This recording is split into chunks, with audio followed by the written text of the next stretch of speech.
సాక్షిని నడుపుతున్న జగన్మోహన్ రెడ్డి గారు కూడా సమాధానం చెప్పాలి.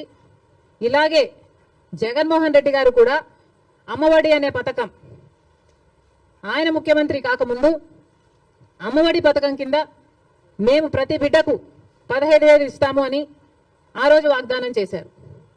తర్వాత ముఖ్యమంత్రి అయ్యారు జగన్మోహన్ రెడ్డి గారు. ప్రతి బిడ్డకు 15,000 ఇవ్వలేదు, ఒక్క బిడ్డకు మాత్రమే. అంటే ప్రతి తల్లికి 15,000 అన్నట్టుగానే జగన్మోహన్ రెడ్డి గారు కూడా వ్యవహరించారు.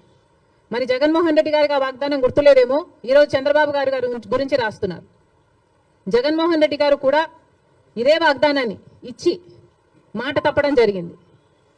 తల్లికి 15,000 అని అనకుండా ఆ రోజు బిడ్డకు ఎంతమంది బిడ్డలు ఉంటే అంతమంది బిడ్డలకు 15,000 ఇస్తాము అని తాను చెప్పడమే కాదు, జగన్మోహన్ రెడ్డి గారి తరఫున క్యాంపెయిన్ చేసిన నేను కూడా నాతో కూడా అదే వాగ్దానమే చెప్పించారు.